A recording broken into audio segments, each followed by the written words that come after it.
What's up, guys? I decided to make a little video about me and my life, and kind of a little introduction to who I am a little bit. Um, and I'm gonna try to do this with no cuts or anything, so it's gonna be a little rough and not so polished. Um, so if you can try to bear with me there. But my name's Cody Corbino. I live in Fayetteville, Arkansas. Been here most of my life, and I really love it. This is a really beautiful part of the country, and I've been doing overhead doors for the last 4 or 5 years or so, and it's been a real challenge to do this kind of work, and it's definitely taken a toll on me, and but I've learned a lot, and it's built a lot of strength, and I've been had the opportunity to impact a lot of people's lives and be helpful. We do a lot of work at police stations, fire stations, paramedic facilities, the VA, the Veteran Affairs facility, and all sorts of businesses, small businesses uh, and larger businesses as well. Um, I want to talk about my childhood a little bit. And it's going to be pretty dark and really messed up. And some of these things I've told like a handful of people, and it's really personal, and some of it's really horrible stuff. So if you could try to, uh, listen if you can't, if you don't mind, and so yeah, I was born in Tacoma, Washington State, on a military base, and to my father Vince and my mother Tina, who is now passed away. Um, and we stayed there for a few months, and then we flew to Japan when I was an infant. And my dad was stationed over there for about 3 years, give or take. And we flew back to Newport News, Virginia, when I was about four or so. Stayed there for about two years, a year and a half or so, and then we moved here, and I think I was about 5, 6 when we moved to Rogers. We lived on 23rd Street, um, and six years old. Age 6 years old was a massive year for me. I had a lot of different events go down that really kind of shaped the person I am, and really affected my childhood and the way I grew up, and so one of those really big experiences and events that happened. My dad wrecked his motorcycle with he had another woman on the back, and he was in a coma for a little while. And from what I understand, he was pretty much pronounced dead, and they had to kind of revive him. Um, so, and my mother subsequently she divorced him when he woke up from the coma, and I remember seeing him in the hospital bed and grabbing his hand, and blood dripping out of his ears, and so that was a pretty big event in my life, and it took him many years to recover from that, and he went to school and got his life together, um, and I stayed with my mom at first, and she had me in a private school. Well, she homeschooled me kindergarten, and then she put me in a private school, a small Seventh Day Adventist private school in Bentonville, Arkansas. That I was there till fourth grade, and she had a really hard time getting me to school, so I missed like some record amount of school because she lived out in Avoca, which is pretty far away out by the lake. So she had a hard time getting me to school, and my dad got a letter from the school saying I was missing some crazy amount of days, and he got a lawyer and got custody of me when I was about 10 or so. So I went to stay with my dad and his wife, and that was a really horrible time. My mom was trying to get me to go on the stand, and she had like this script for me to read and all this and that. And I wasn't doing it because I didn't really want to. I was already in the middle of their, problems and shitty life. So I was like, I didn't really want anything to do with all that, and that was a really horrible time. Um, but anyway, 6 years old. So I also got knocked the fuck out when I was 6 years old. I was wrestling with this Mexican kid. He was like twice my age, and he slung me over his back like a backpack, and then swung me by my ankles into this wooden couch. And the corner of the couch hit my temple, and I was out cold. And I remember him shaking me, waking me up, and crying like a baby. He thought he killed me because I was limp and not doing so good, and had to go to the hospital. And I was throwing up and slurring my words. My mom was crying. It was really bad. But I recovered pretty well. And that was a really horrible thing that happened. But it could have been so much worse. I know I'm a little odd, but I don't think I have that bad of brain damage. And I train a lot of boxing, kickboxing, jiu-jitsu and stuff, and I've been able to take some hits pretty well. So I don't think it hurt me that bad. Thankfully. Another thing that happened when I was 6 years old. My mother, when we lived, she got a cabin, a little like summer cabin, out by the lake. When I was living with her, she abused the hell out of me. She made me do some things I didn't want to do, sexual things. She didn't molest me. She made me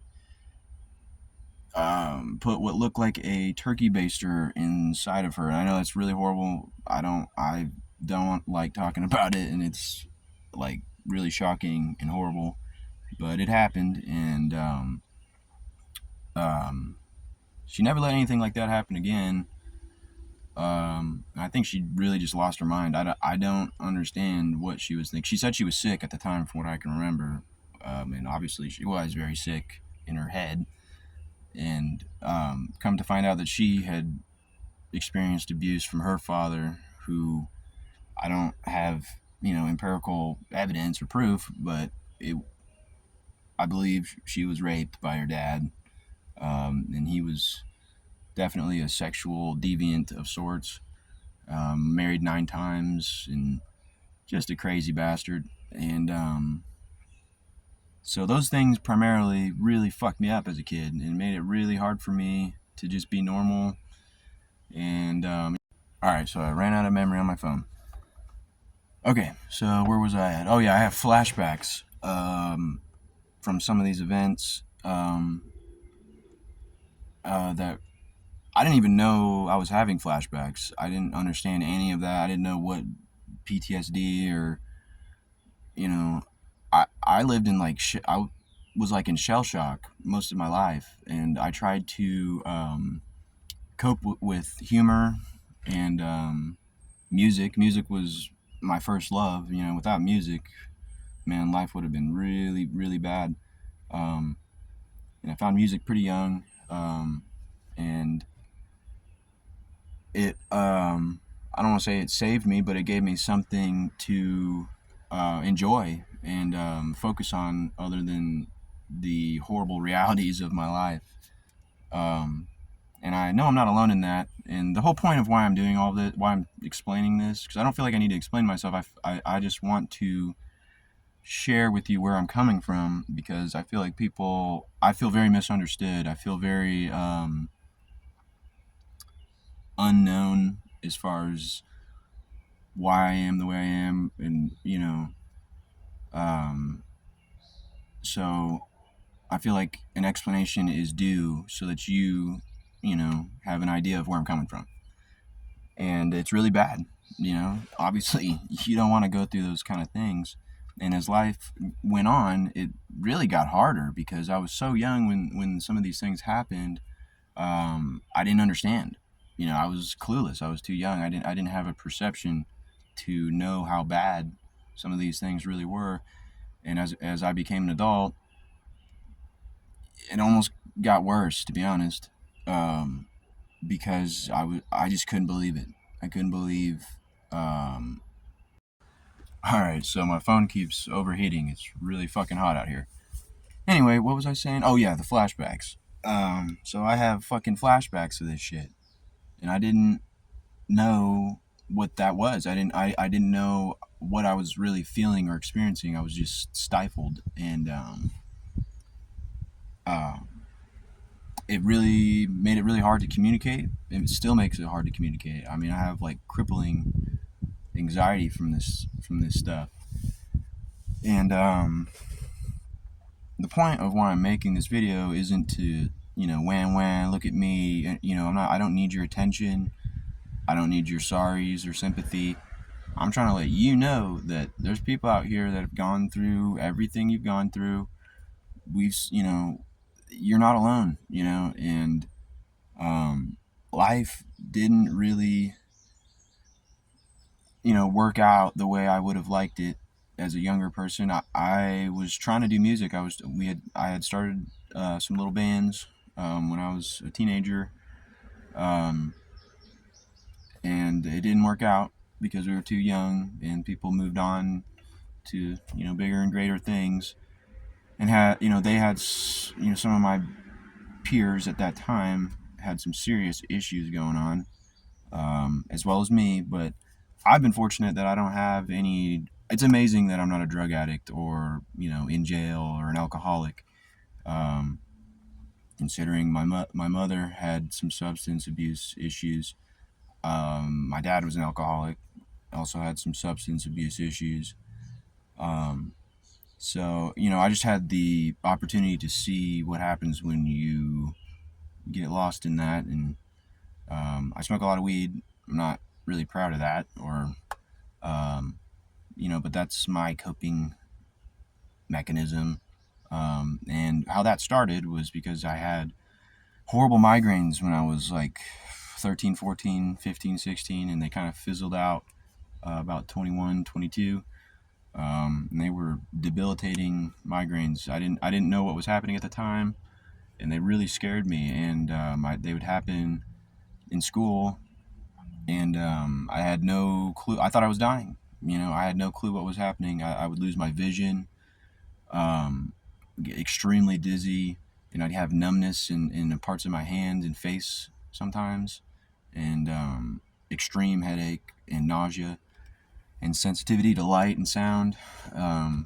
So it made it really challenging to enjoy life. And I was a pretty active kid. I loved soccer and basketball and football. I really loved football. I wanted to play football. Um, Later in life, and some of these things really kind of stifled that. And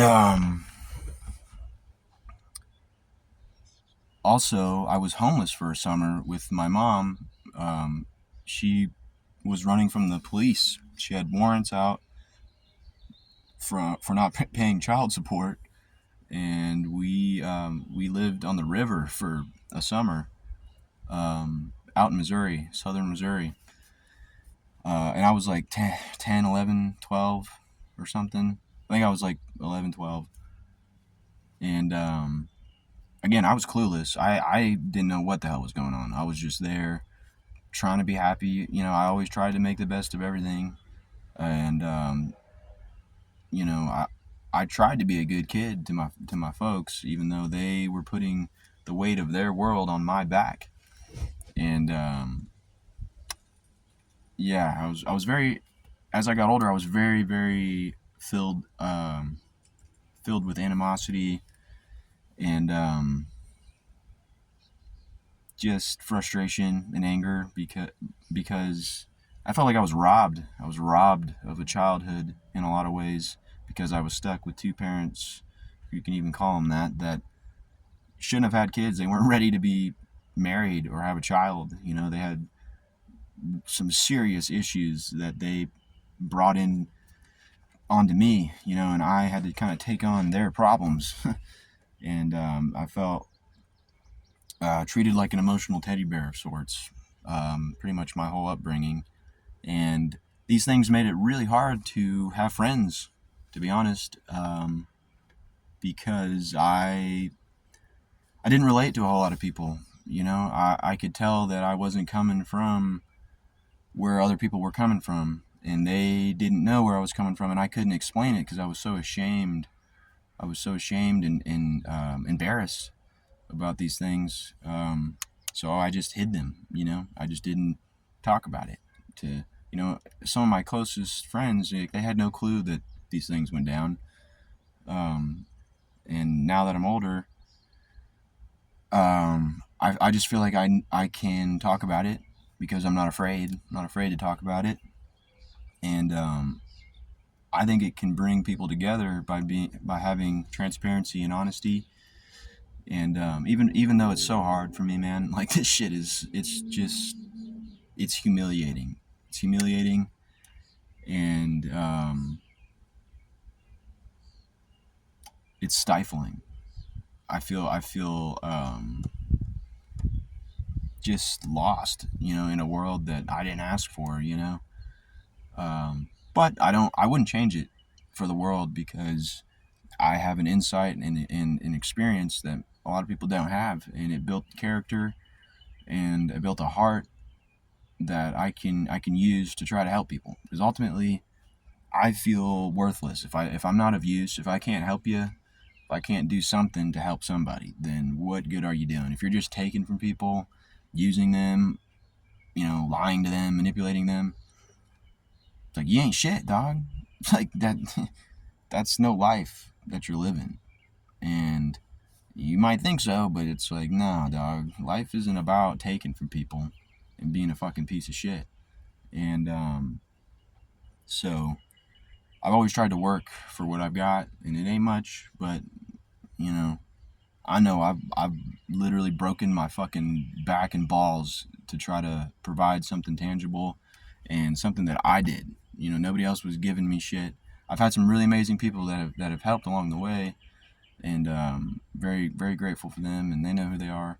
But ultimately, it's like we're all alone in this independent journey, um, and you know, I'm lucky I'm here. Like I said, I don't know how I'm not on drugs or in and out of jail or, you know, committing crimes and you know, drinking my life away.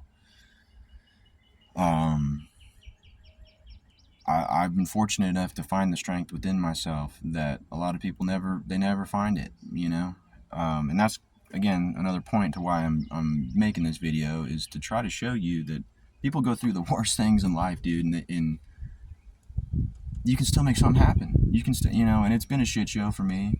You know, I again, music was my first love, and I tried to make that happen. And I was a teenager, you know, in high school, and I didn't have the greatest people around me to ensure that you know could actually happen.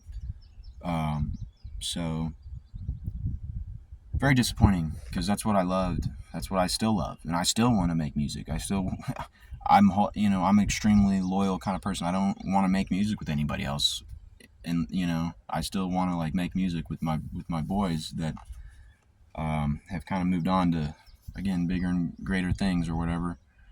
And then I found MMA when I was like 20, 21, just on a whim. You know, I had no intention other than to train hard and just try to give my all.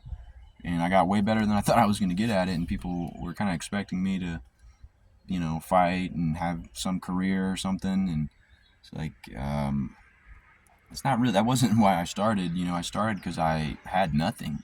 You know, like I said, music was what I had and what I loved and what I wanted to do. And it wasn't happening. It wasn't really working out, you know, the way that I would have, you know, liked. So I tried to pour that pour my heart into something else that I kind of fell in love with.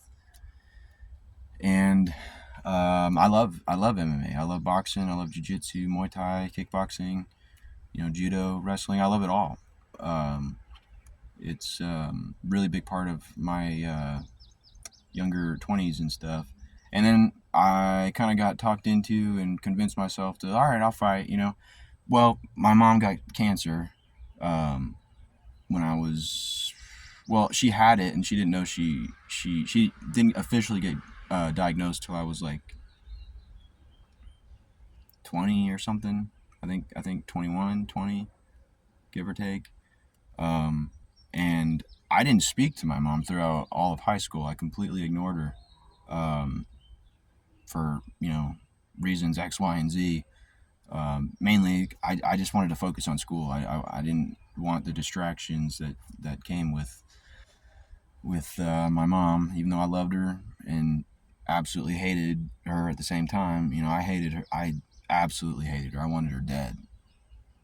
I remember waking up in the middle of the night as a young kid, carrying a knife around, like sleepwalking with a knife, walking towards my mom's room. And I know it's absolutely insane, but I just couldn't believe that she did what she did, because she was a great mom, to be honest. She was pretty, and she was a good mother, other than her serious, issues. But anyway, I didn't speak to her throughout all of high school, and then I graduated, and I finally reconnected with her, and she had been doing pretty good. She started her granite business, countertop business, and was doing well. She was making good money, and I thought, because I wasn't going to school. I actually lied to my dad about going to college when I was living there with him when I was 18, and he still doesn't know that. So if he sees this, I was lying to you, Pops, because I was working, and all I was doing was working, and then after work I'd go to the gym and lift weights and do, I was pretty much just lifting weights and trying to get strong and stay strong. I was doing a little bit of cardio, but not much. But so when I reconnected with my mom when I was like 19, I saw that she was doing well, and I was like, I was willing to help her with her business because I saw that she was doing good, and I hadn't seen her. I felt bad, I felt awful for ignoring her, and not seeing her, from 9th grade to 12th grade, so 4 years of my life. And so I thought the least I could do was try to help her with her business, and if she could promise that I could have work and make money and be on my own and stuff, and I could try to pave my own way, then I was going to do it. And I did. I went. That was the plan. That was the idea of when I went and left my pops to go work with my mom. And then she got sick. She got cancer, and life was just downhill pretty much from there for her. And I guess I let it affect me more than I'd like to admit. I tried to stay training and working and busy throughout it all, and provide for her and me. I tried to love her, even though I absolutely had a lot of animosity and anger and rage towards her, and I stayed with her till the end. Well, actually, I got my best friend Riley and his folks offered for me to stay with them when towards the end of my mom's life, and I accepted because my mom was losing her mind, and I was losing my mind, and I still would go see her, when she was transitioning to hospice, and she was in and out of the hospital and fighting with the people at the hospital, and DHS was going to take custody of her life, and because she was losing it. I mean, she couldn't get comfortable anywhere she was at, you know. Um, and Yeah, it was really horrible, really really hard times, and I would be lying to say it didn't mess me up pretty bad. You know, I tried to stay strong and stay busy, stay moving. Um, but it destroyed me. To watch my mother die over a period of like 6 7 years, give or take, and she had no family. Um, you know, and I had family, but there's nothing they could do. And so we just kind of had to go through it, um, and it was really bad. But it didn't stop me from trying. And once she died, I continued to try to work and just provide and carry on. And I was on my way to the gym in October 2020, because my mother died February 14th, 2020. Um, and I was on my way to the gym, and I got pulled over because my tags were like a few weeks expired. I was trying to get it done, but didn't get it done. And they wanted to search my vehicle, and I let them, thinking I was good to go and didn't have anything in my vehicle. And they found a wax pen, THC pen, and they also found a half strip of acid, and that got me arrested. I didn't know it was in there. Obviously, I wouldn't have let them search. And at that time, I was kind of experimenting with psychedelics, and their um, how the, how they could potentially try to help with my depression and anxiety and all this and that. I'd heard a lot of different things, and I'd never tried them really. I think I tried acid one time with Riley when I was like 19, 20 or something, but um, I really had no experience with psychedelics, so I was just kind of experimenting with them to see if they could try to make my life better, to be honest. And maybe that was stupid. Obviously, it got me in trouble. I wasn't trying to hurt nobody or anything. I wasn't selling drugs. Trying to. I wasn't abusing them, at least from my perspective. Maybe to somebody else, but I mean, I was just working, trying to pay the bills, and trying to enjoy life a little bit on my own as much as I could. And again, I'd heard that some of these psychedelics could help with that, so I was trying to see, and I feel like they can. They definitely can. They can help a little bit. I don't think there's any like cure to depression. You gotta find it within you to take care of that ultimately, and it's a struggle. Like every day, dude, I'm hurting every day. Like it's just hard to get up in the morning, man. Um, I feel exhausted, like just psychologically and physically, and it's hard. It's not easy,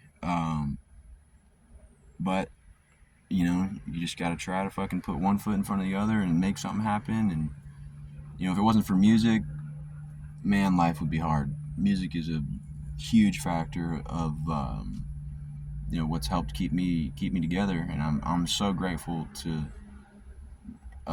specifically the hardcore metal, extreme metal kind of music, and the community there, that and just the artists, the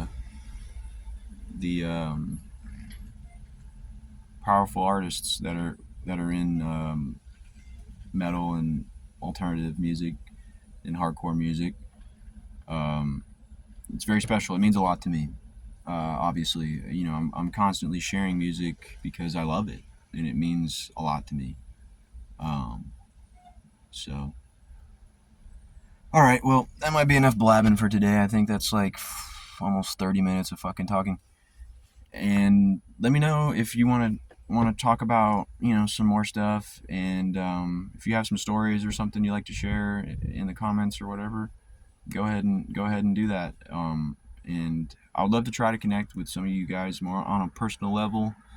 And I just want people to know, like, you're not alone, man. Like, life is horrible, dude. Like, it's a drag, dude, sometimes, but it can get better. You gotta see the good in things as much as you can. And there's nothing I can say to you that's gonna change your life. It's like the only way you're gonna change your life is you, and inside, the strength that's within you, the light that's in you. And there's no religion, there's no God that's gonna save you. Um, it's all from within. And don't let people try to tell you how to live your life and tell you what's right and wrong. You decide. You figure it out on your own, because if you're gonna listen to everybody else, you're gonna get bummed. You're gonna get let down and misled and mistreated. And that's been the story of my life. Has been a lot of abuse, neglect, and kind of just getting shit on. Um, but you can't stay there. You got to fight back and keep moving. You just got to keep moving. And anyway, all right. Be good. Love you guys. See you next time.